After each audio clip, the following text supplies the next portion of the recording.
Cleopatra by Jacob Abbott. Chapter 12. The End of Cleopatra. Infatuation of Antony, his early character, powerful influence of Cleopatra over Antony, indignation at Antony's conduct, plans of Cleopatra, Antony becomes a misanthrope, his hut on the island of Pharos, Antony's reconciliation with Cleopatra, scenes of revelry.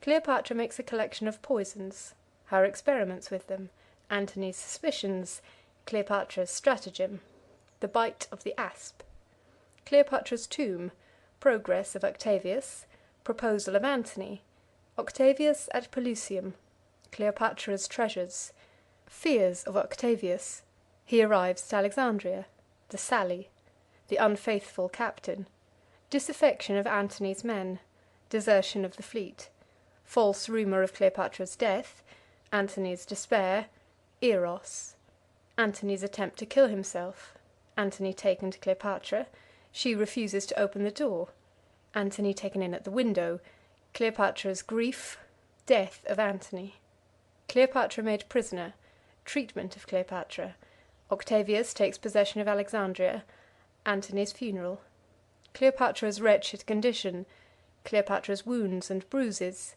she resolves to starve herself, threats of Octavius, their effect, Octavius visits Cleopatra, her wretched condition, the false inventory, Cleopatra in a rage, Octavius deceived, Cleopatra's determination, Cleopatra visits Antony's tomb, her composure on her return, Cleopatra's supper, the basket of figs, Cleopatra's letter to Octavius, she is found dead, death of Charmian, amazement of the bystanders, various conjectures as to the cause of Cleopatra's death, opinion of Octavius, his triumph.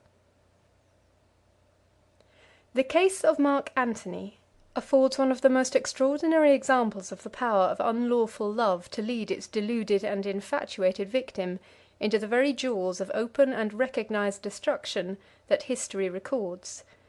Cases similar in character occur by thousands in common life, but Antony's, though perhaps not more striking in itself than a great multitude of others have been, is the most conspicuous instance that has ever been held up to the observation of mankind. In early life, Antony was remarkable, as we have already seen, for a certain savage ruggedness of character, and for a stern and indomitable recklessness of will, so great that it seemed impossible that anything human should be able to tame him. He was under the control, too, of an ambition so lofty and aspiring that it appeared to know no bounds, and yet we find him taken possession of, in the very midst of his career and in the height of his prosperity and success, by a woman, and so subdued by her arts and fascinations as to yield himself wholly to her guidance, and allow himself to be led about by her entirely at her will. She displaces whatever there might have been that was noble and generous in his heart, and substitutes therefore her own principles of malice and cruelty.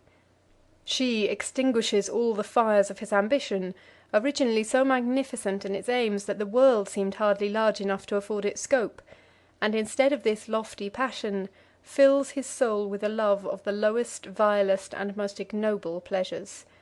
She leads him to betray every public trust, to alienate from himself all the affections of his countrymen, to repel most cruelly the kindness and devotedness of a beautiful and faithful wife, and, finally, to expel this wife and all of his own legitimate family from his house, and now, at last, she conducts him away in a most cowardly and ignoble flight from the field of his duty as a soldier, he knowing all the time that she is hurrying him to disgrace and destruction, and yet utterly without power to break from the control of his invisible chains. The indignation which Antony's base abandonment of his fleet and army at the Battle of Actium excited over all that part of the empire which had been under his command was extreme. There was not the slightest possible excuse for such a flight. His army, in which his greatest strength lay, remained unharmed, and even his fleet was not defeated. The ships continued their combat until night, notwithstanding the betrayal of their cause by their commander. They were at length, however, subdued. The army also, being discouraged and losing all motive for resistance, yielded too. In a very short time the whole country went over to Octavius's side. In the meantime, Cleopatra and Antony, on their first return to Egypt, were completely beside themselves with terror. Cleopatra formed a plan for having all the treasures that she could save, and a certain number of galleys, sufficient for the transportation of these treasures, and a small company of friends, carried across the Isthmus of Suez, and launched upon the Red Sea, in order that she might escape in that direction, and find some remote hiding place and safe retreat on the shores of Arabia or India, beyond the reach of Octavius's dreaded power. She actually commenced this undertaking, and sent one or two of her galleys across the isthmus, but the Arabs seized them as soon as they reached their place of destination, and killed or captured the men that had them in charge, so that this desperate scheme was soon abandoned. She and Antony then finally concluded to establish themselves at Alexandria, and made preparation as well as they could for defending themselves against Octavius there. Antony, when the first effects of his panic subsided, began to grow mad with vexation and resentment against all mankind. He determined that he would have nothing to do with Cleopatra or with any of her friends, but went off in a fit of sullen rage, and built a hermitage in a lonely place on the island of Pharos, where he lived for a time, cursing his folly and his wretched fate, and uttering the bitterest invectives against all who had been concerned in it. Here tidings came continually in, informing him of the defection of one after another of his armies, of the fall of his provinces in Greece and Asia Minor, and of the irresistible progress which Octavius was now making toward universal dominion. The tidings of these disasters coming incessantly upon him kept him in a continual fever of resentment and rage. At last he became tired of his misanthropic solitude. A sort of reconciliation ensued between himself and Cleopatra, and he went back again to the city. Here he joined himself once more to Cleopatra, and collecting together what remained of their joint resources, they plunged again into a life of dissipation and vice, with the main attempt to drown in mirth and wine the bitter regrets and the anxious forebodings which filled their souls. They joined with them a company of revellers as abandoned as themselves, and strove very hard to disguise and conceal their cares in their forced and unnatural gaiety. They could not, however, accomplish this purpose. Octavius was gradually advancing in his progress, and they knew very well that the time of his dreadful reckoning with them must soon come, nor was there any place on earth in which they could look with any hope of finding a refuge in it from his vindictive hostility.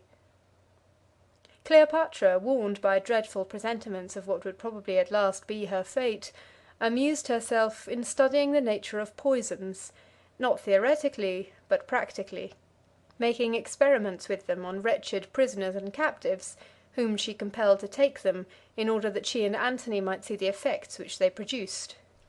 She made a collection of all the poisons which she could procure, and administered portions of them all, that she might see which were sudden and which were slow in their effects, and also learn which produced the greatest distress and suffering, and which, on the other hand, only benumbed and stupefied the faculties, and thus extinguished life with the least infliction of pain. These experiments were not confined to such vegetable and mineral poisons as could be mingled with the food or administered in a potion. Cleopatra took an equal interest in the effects of the bite of venomous serpents and reptiles. She procured specimens of all these animals, and tried them upon her prisoners, causing the men to be stung and bitten by them, and then watching the effects. These investigations were made not directly with a view to any practical use which she was to make of the knowledge thus acquired, but rather as an agreeable occupation, to divert her mind and to amuse Antony and her guests. The variety in the forms and expressions which the agony of her poisoned victims assumed, their writhings, their cries, their convulsions, and the distortions of their features when struggling with death, furnished exactly the kind and degree of excitement which she needed to occupy and amuse her mind. Illustration: Cleopatra testing the poisons upon the slaves. Antony was not entirely at ease, however, during the progress of these terrible experiments. His foolish and childless fondness for Cleopatra was mingled with jealousy, suspicion, and distrust, and he was so afraid that Cleopatra might secretly poison him, that he would never take any food or wine without requiring that she should taste it before him. At length, one day, Cleopatra caused the petals of some flowers to be poisoned, and then had the flowers woven into the chaplet which Antony was to wear at supper. In the midst of the feast, she pulled off the leaves of the flowers from her own chaplet, and put them playfully into her wine, and then proposed that Antony should do the same with his chaplet, and that they should then drink the wine, tinctures as it would be, with the colour and the perfume of the flowers. Antony entered very readily into this proposal, and when he was about to drink the wine, she arrested his hand, and told him that it was poisoned. "You see now," said she, "how vain it is for you to watch against me. If it were possible for me to live without you, how easy it would be for me to devise ways and means to kill you." Then, to prove that her words were true, she ordered one of the servants to drink Antony's wine. He did so, and died before their sight in dreadful agony. The experiments which Cleopatra thus made on the nature and effects of poison were not, however, wholly without practical result. Cleopatra learned from them, it is said, that the bite of the asp was the easiest and least painful mode of death. The effect of the venom of that animal appeared to her to be the lulling of the sensorium into a lethargy or stupor, which soon ended in death without the intervention of pain. This knowledge she seems to have laid up in her mind for future use. The thoughts of Cleopatra appear, in fact, to have been much disposed at this time to flow in gloomy channels, for she occupied herself a great deal in building for herself a sepulchral monument in a certain sacred portion of the city. This monument had in fact been commenced many years ago, in accordance with the custom prevailing among Egyptian sovereigns of expending a portion of their revenues during their lifetime in building and decorating their own tombs. Cleopatra now turned her mind with new interest to her own mausoleum. She finished it, provided it with the strongest possible bolts and bars, and, in a word, seemed to be preparing it in all respects for occupation. In the meantime, Octavius, having made himself master of all the countries which had formerly been under Antony's sway, now advanced, meeting none to oppose him, from Asia Minor into Syria, and from Syria toward Egypt. Antony and Cleopatra made one attempt, while he was thus advancing toward Alexandria, to avert the storm which was impending over them, by sending an embassage to ask for some terms of peace.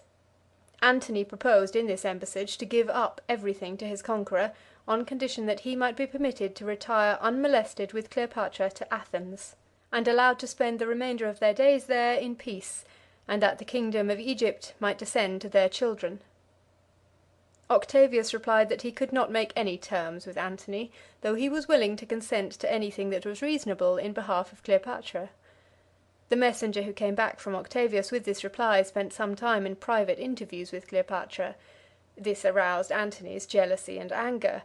He accordingly ordered the unfortunate messenger to be scourged, and then sent back to Octavius, all lacerated with wounds, with orders to say to Octavius that if it displeased him to have one of his servants thus punished, he might revenge himself by scourging a servant of Antony's, who was then, as it happened, in Octavius's power.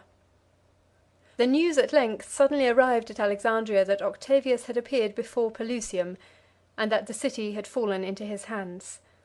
The next thing Antony and Cleopatra well knew would be that they should see him at the gates of Alexandria. Neither Antony nor Cleopatra had any means of resisting his progress, and there was no place to which they could fly. Nothing was to be done but to await, in consternation and terror, the sure and inevitable doom which was now so near. Cleopatra gathered together all her treasures and sent them to her tomb. These treasures consisted of great and valuable stores of gold, silver, precious stones, garments of the highest cost, and weapons and vessels of exquisite workmanship and great value, the hereditary possessions of the Egyptian kings. She also sent to the mausoleum an immense quantity of flax, tow, torches, and other combustibles. These she stored in the lower apartments of the monument, with the desperate determination of burning herself and her treasures together, rather than to fall into the hands of the Romans. In the meantime, the army of Octavius steadily continued its march across the desert from Pelusium to Alexandria. On the way, Octavius learned, through the agents in communication with him from within the city, what were the arrangements which Cleopatra had made for the destruction of her treasure whenever the danger should become imminent of its falling into his hands. He was extremely unwilling that this treasure should be lost, Besides its intrinsic value, it was an object of immense importance to him to get possession of it for the purpose of carrying it to Rome as a trophy of his triumph. He accordingly sent secret messengers to Cleopatra, endeavouring to separate her from Antony, and to infuse her mind with the profession that he felt only friendship for her, and did not mean to do her any injury, being in pursuit of Antony only. These negotiations were continued from day to day, while Octavius was advancing. At last the Roman army reached Alexandria, and invested it on every side. As soon as Octavius was established in his camp under the walls of the city, Antony planned a sally, and he executed it in fact with considerable energy and success. He issued suddenly from the gates, at the head of as strong a force as he could command, and attacked a body of Octavius's horsemen. He succeeded in driving these horsemen away from their position, but he was soon driven back in his turn, and compelled to retreat to the city, fighting as he fled to beat back his pursuers. He was extremely elated at the success of this skirmish. He came to Cleopatra with a countenance full of animation and pleasure, took her in his arms and kissed her, all accoutred for battle as he was, and boasted greatly of the exploit which he had performed. He praised, too, in the highest terms, the valour of one of the officers who had gone out with him to the fight, and whom he had now brought to the palace to present to Cleopatra. Cleopatra rewarded the faithful captain's prowess with a magnificent suit of armour made of gold. Notwithstanding this reward, however, the man deserted Antony that very night, and went over to the enemy. Almost all of Antony's adherents were in the same state of mind. They would have gladly gone over to the camp of Octavius, if they could have found an opportunity to do so. In fact, when the final battle was fought, the fate of it was decided by a grand defection in the fleet, which went over in a body to the side of Octavius. Antony was planning the operations of the day, and reconnoitring the movements of the enemy from an eminence which he occupied at the head of a body of foot soldiers, all the land forces that now remained to him, and looking off from the eminence on which he stood towards the harbour, he observed a movement among the galleys. They were going out to meet the ships of Octavius, which were lying at anchor not very far from them. Antony supposed that his vessels were going to attack those of the enemy, and he looked to see what exploits they would perform. They advanced towards Octavius's ships, and when they met them, Antony observed to his utter amazement that instead of the furious combat that he had expected to see, the ships only exchanged friendly salutations by the use of the customary naval signals, and then his ships, passing quietly round, took their positions in the lines of the other fleet. The two fleets had thus become merged and mingled into one. Antony immediately decided that this was Cleopatra's treason. She had made peace with Octavius, he thought, and surrendered the fleet to him as one of the conditions of it. Antony ran through the city, crying out that he was betrayed, and in a frenzy of rage sought the palace. Cleopatra fled to her tomb. She took in with her 1 or 2 attendants, and bolted and barred the doors, securing the fastenings with the heavy catches and springs that she had previously made ready. She then directed her women to call out through the door that she had killed herself within the tomb. The tidings of her death were borne to Antony. It changed his anger to grief and despair. His mind, in fact, was now wholly lost to all balance and control, and it passed from the dominion of one stormy passion to another with the most capricious facility. He cried out with the most bitter expressions of sorrow, mourning, he said, not so much Cleopatra's death, for he should soon follow and join her, as the fact that she had proved herself so superior to him in courage at last, in having thus anticipated him in the work of self-destruction. He was at this time in one of the chambers of the palace, whither he had fled in despair, and was standing by a fire, for the morning was cold. He had a favourite servant named Eros, whom he trusted greatly, and whom he had made to take an oath long before that whenever it should become necessary for him to die, Eros should kill him. This Eros he now called to him, and telling him that the time was come, ordered him to take the sword and strike the blow. Eros took the sword while Antony stood up before him. Eros turned his head aside as if wishing that his eyes should not see the deed which his hands were about to perform. Instead, however, of piercing his master with it, he plunged it into his own breast, fell down at Antony's feet, and died. Antony gazed a moment at the shocking spectacle, and then said, "I thank thee for this, noble Eros. Thou hast set me an example. I must do for myself what thou couldst not do for me." So saying, he took the sword from his servant's hands, plunged it into his body, and, staggering to a little bed that was near, fell over upon it in a swoon. He had received a mortal wound. The pressure, however, which was produced by the position in which he lay upon the bed, staunched the wound a little, and stopped the flow of blood. Antony came presently to himself again, and then began to beg and implore those around him to take the sword and put him out of his misery. But no one would do it. He lay for a time suffering great pain, and moaning incessantly, until at length an officer came into the apartment, and told him that the story which he had heard of Cleopatra's death was not true, that she was still alive, shut up in her monument, and that she desired to see him there. This intelligence was the source of new excitement and agitation. Antony implored the bystanders to carry him to Cleopatra, that he might see her once more before he died. They shrank from the attempt, but, after some hesitation and delay, they concluded to undertake to remove him. So, taking him in their arms, they bore him along, faint and dying, and marking the track with his blood, toward the tomb. Cleopatra would not open the gates to let the party in. The city was all in uproar and confusion through the terror of the assault which Octavius was making upon it, and she did not know what treachery might be intended. She therefore went up to a window above, and letting down ropes and chains, she directed those below to fasten the dying body to them, that she and the two women with her might draw it up. This was done. Those who witnessed it said that it was a most piteous sight to behold, Cleopatra and her women above exhausting their strength in drawing the wounded and bleeding sufferer up the wall, while he, when he approached the window, feebly raised his arms to them that they might lift him in. The women had hardly strength sufficient to draw the body up. At one time it seemed that the attempt would have to be abandoned, but Cleopatra reached down from the window as far as she could to get hold of Antony's arms, and thus, by dint of great effort, they succeeded at last in taking him in. They bore him to a couch which was in the upper room from which the window opened, and laid him down, while Cleopatra wrung her hands and tore her hair, and uttered the most piercing lamentations and cries. She leaned over the dying Antony, crying out incessantly, with the most piteous exclamations of grief. She bathed his face, which was covered with blood, and vainly endeavoured to staunch his wound. Antony urged her to be calm, and not to mourn his fate. He asked for some wine. They brought it to him, and he drank it. He then entreated Cleopatra to save her life if she possibly could do so, and to make some terms or other with Octavius so as to continue to live. Very soon after this he expired.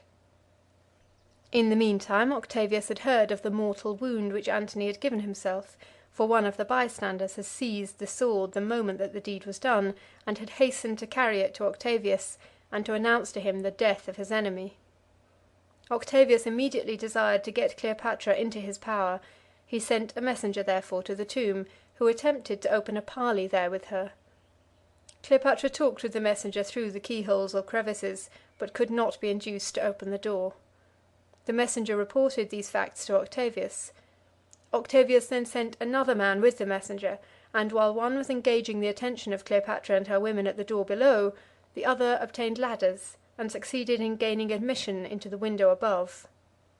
Cleopatra was warned of the success of this stratagem by the shrieks of her women, who saw the officer coming down the stairs. She looked around, and observing at a glance that she was betrayed, and that the officer was coming to seize her, she drew a little dagger from her robe, and was about to plunge it into her breast, when the officer grasped her arm just in time to prevent the blow. He took the dagger from her, and then examined her clothes to see that there were no other secret weapons concealed there. The capture of the queen being reported to Octavius, he appointed an officer to take her into close custody. This officer was charged to treat her with all possible courtesy, but to keep a close and constant watch over her, and particularly to guard against allowing her any possible means or opportunity for self-destruction. In the meantime Octavius took formal possession of the city, marching in at the head of his troops with the most imposing pomp and parade.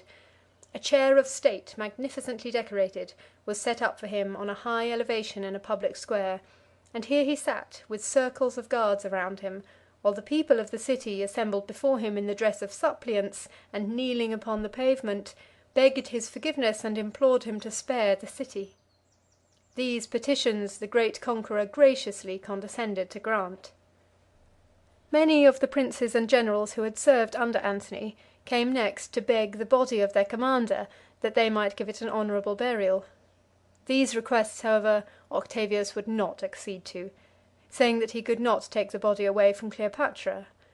He, however, gave Cleopatra leave to make such arrangements for the obsequies as she thought fit, and allowed her to appropriate such sums of money from her treasures for this purpose as she desired.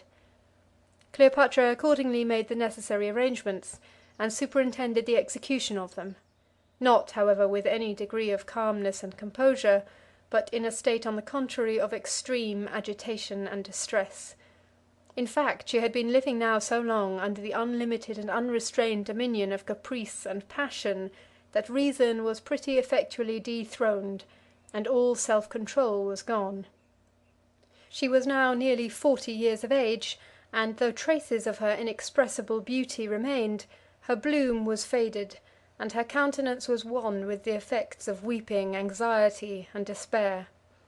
She was, in a word, both in body and mind, only the wreck and ruin of what she once had been. When the burial ceremonies were performed, and she found that all was over, that Antony was forever gone, and she herself hopelessly and irremediably ruined, she gave herself up to a perfect frenzy of grief. She beat her breast and scratched and tore her flesh so dreadfully in the vain efforts which she made to kill herself in the paroxysms of her despair, that she was soon covered with contusions and wounds, which, becoming inflamed and swelled, made her a shocking spectacle to see, and threw her into a fever.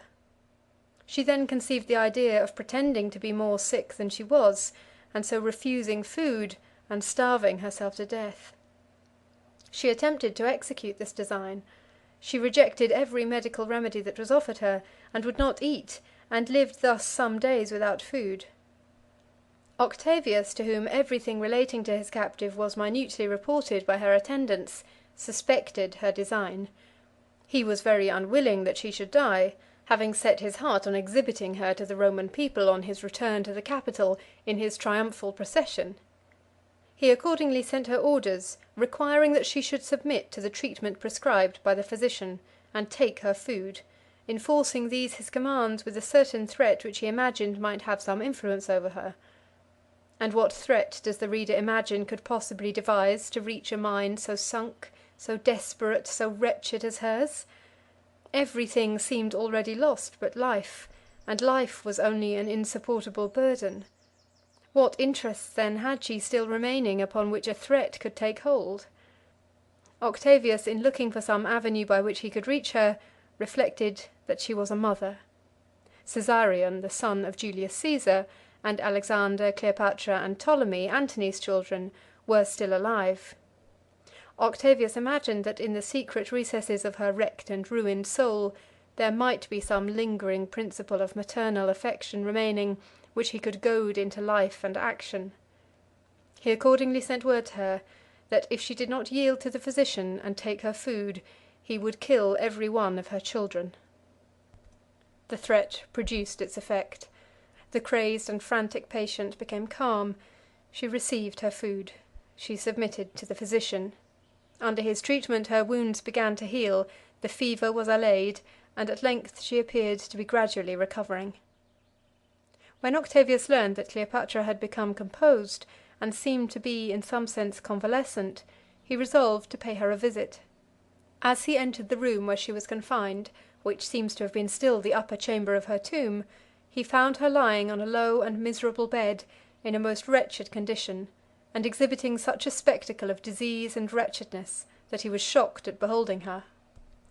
She appeared, in fact, almost wholly bereft of reason. When Octavius came in, she suddenly leapt out of the bed, half naked as she was, and covered with bruises and wounds, and crawled miserably along to her conqueror's feet in the attitude of a suppliant. Her hair was torn from her head, her limbs were swollen and disfigured, and great bandages appeared here and there, indicating that there were still worse injuries than these concealed. From the midst of all this squalidness and misery, there still beamed from her sunken eyes a great portion of their former beauty, and her voice still possessed the same inexpressible charm that had characterized it so strongly in the days of her prime. Octavius made her go back to her bed again and lie down. Cleopatra then began to talk and excuse herself for what she had done, attributing all the blame of her conduct to Antony. Octavius, however, interrupted her, and defended Antony from her criminations, saying to her that it was not his fault so much as hers. She then suddenly changed her tone, and acknowledging her sins, piteously implored mercy.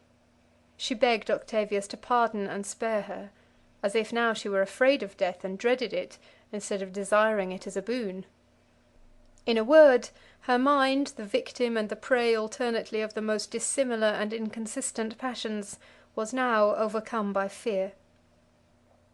To propitiate Octavius, she brought out a list of all her private treasures, and delivered it to him as a complete inventory of all that she had. One of her treasurers, however, named Zeleucus, who was standing by, said to Octavius that that list was not complete.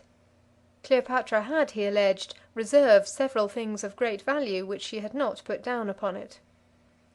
This assertion, thus suddenly exposing her duplicity, threw Cleopatra into a violent rage. She sprang from her bed and assaulted her secretary in a most furious manner. Octavius and the others who were there interposed, and compelled Cleopatra to lie down again, which she did, uttering all the time the most grievous complaints at the wretched degradation to which she was reduced, to be insulted thus by her own servant at such a time. If she had reserved anything, she said, of her private treasures, it was only for presents to some of her faithful friends, to induce them the more zealously to intercede with Octavius in her behalf. Octavius replied by urging her to feel no concern on the subject whatever. He freely gave her, he said, all that she had reserved, and promised in other respects to treat her in the most honourable and courteous manner. Octavius was much pleased at the result of this interview.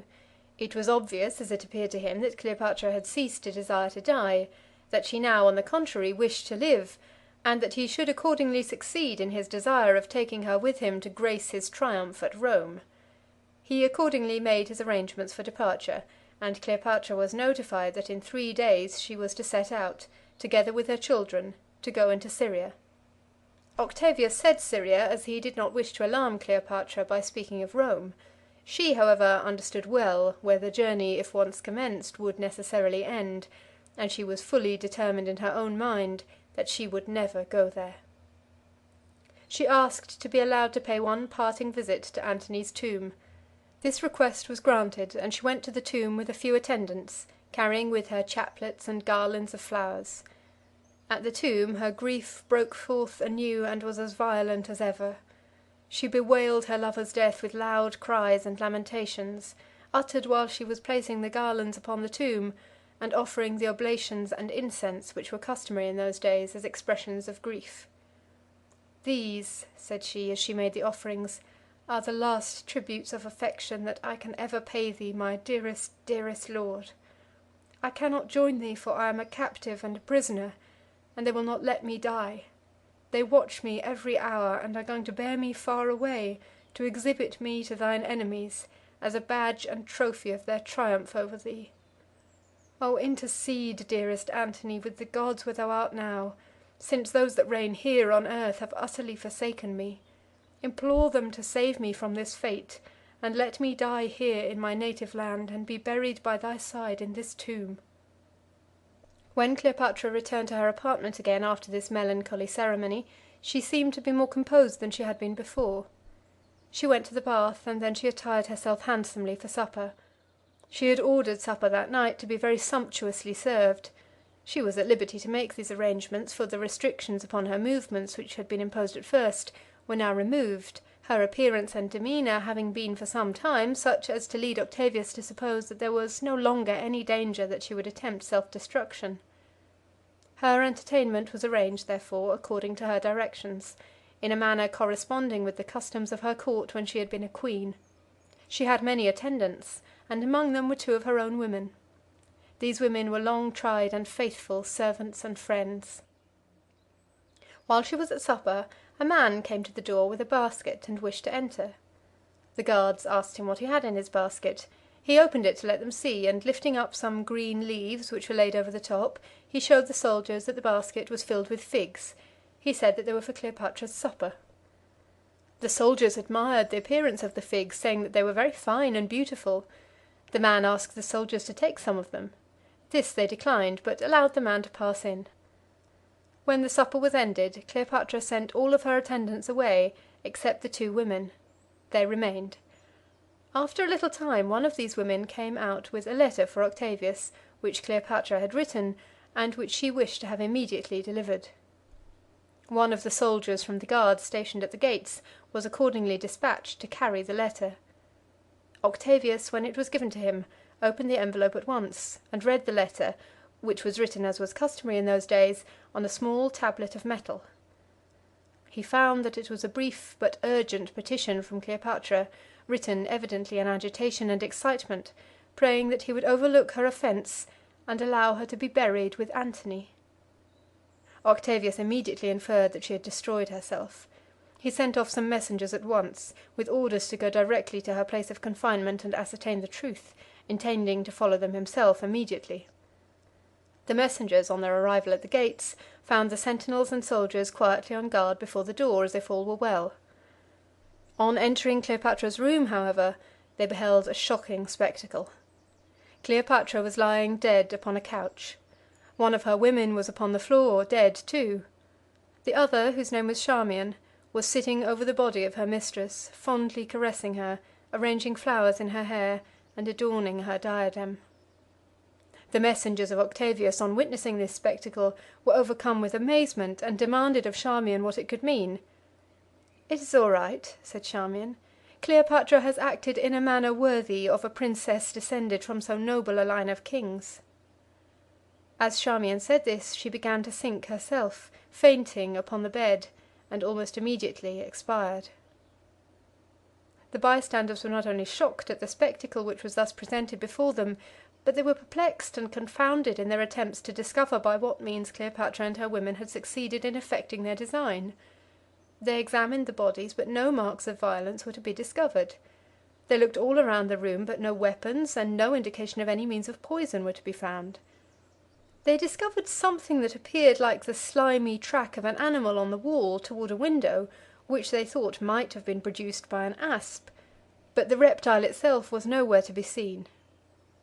They examined the body with great care, but no marks of any bite or sting were to be found, except that there were 2 very slight and scarcely discernible punctures on the arm, which some persons fancied might have been so caused.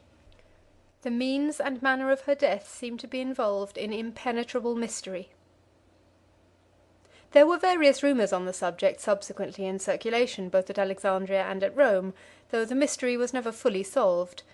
Some said that there was an asp concealed among the figs which the servant man brought in the basket, that he brought it in that manner by a preconcerted arrangement between him and Cleopatra, and that when she received it, she placed the creature on her arm. Others say that she had a small steel instrument like a needle, with a poisoned point, which she had kept concealed in her hair, and that she killed herself with that, without producing any visible wound. Another story was, that she had an asp in a box somewhere in her apartment, which she had reserved for this occasion, and when the time finally came, that she pricked and teased it with a golden bodkin to make it angry, and then placed it upon her flesh and received its sting. Which of these stories, if either of them was true, could never be known. It has, however, been generally believed among mankind that Cleopatra died in some way or other by the self-inflicted sting of the asp, and paintings and sculptures without number have been made to illustrate and commemorate the scene. This supposition in respect to the mode of her death is in fact confirmed by the action of Octavius himself on his return to Rome, which furnishes a strong indication of his opinion of the manner in which his captive at last eluded him. Disappointed in not being able to exhibit the Queen herself in his triumphal train, he caused a golden statue representing her to be made, with an image of an asp upon the arm of it, and this sculpture he caused to be borne conspicuously before him in his grand triumphal entry into the capital, as the token and trophy of the final downfall of the unhappy Egyptian queen. End of chapter 12.